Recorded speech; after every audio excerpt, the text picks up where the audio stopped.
Assalamualaikum warahmatullahi wabarakatuh. Kami kelompok 6 dari 11 Agama 1 MAN 19 Jakarta.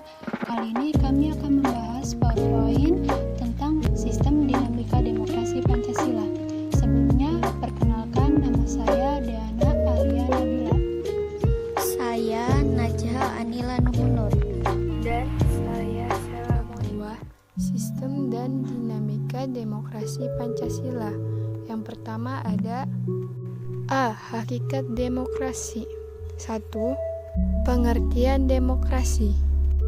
Kata demokrasi berasal dari dua kata dalam bahasa Yunani, yaitu demos yang berarti rakyat dan kratos atau kratein yang berarti pemerintahan. Sehingga demokrasi dapat diartikan sebagai pemerintahan rakyat.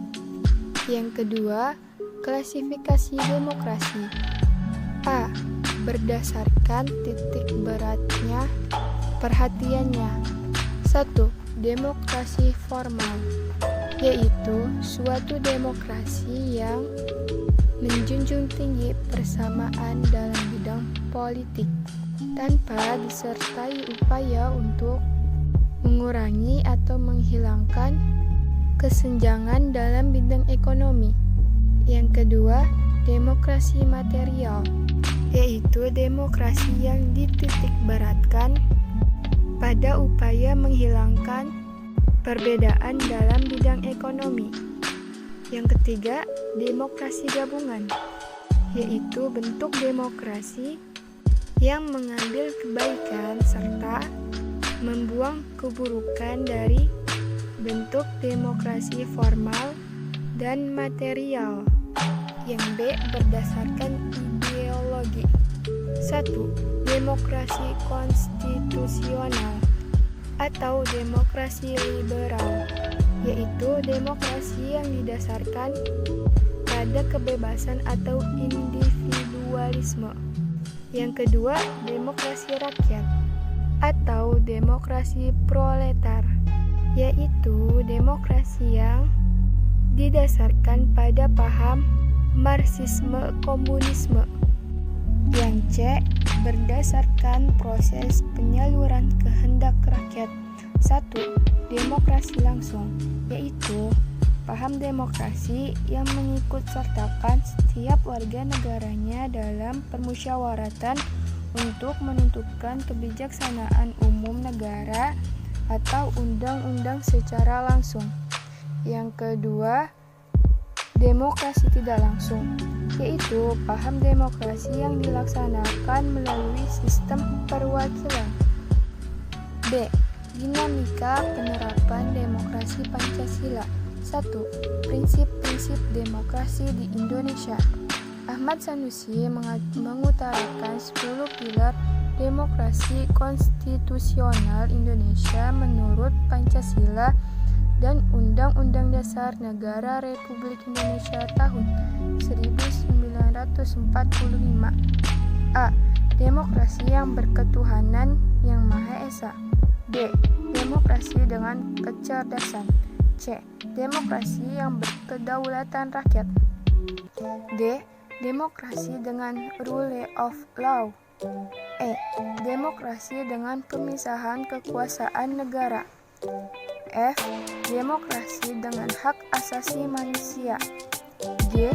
Demokrasi dengan pengadilan yang merdeka. H. Demokrasi dengan otonomi daerah. I.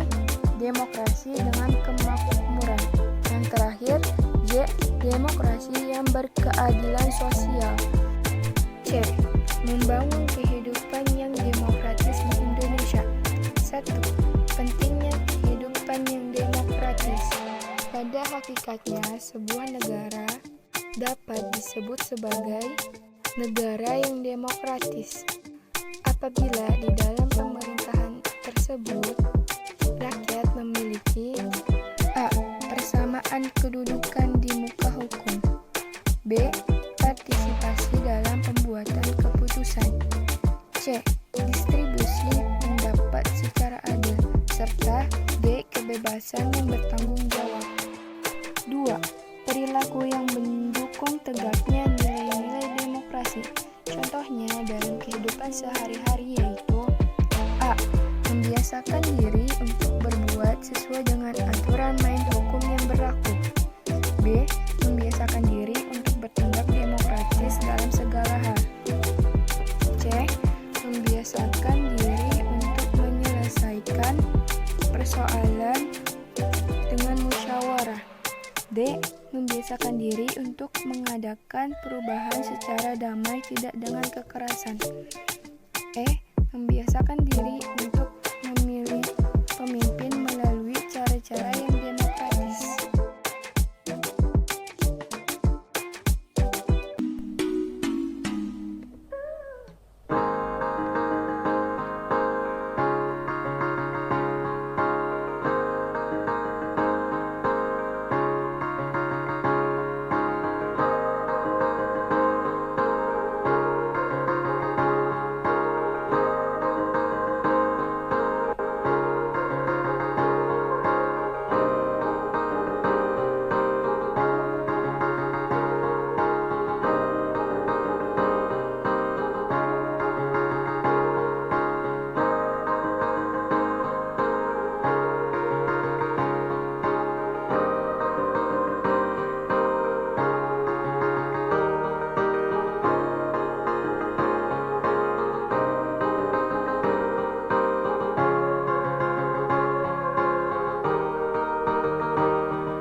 Sekian dari kelompok kami.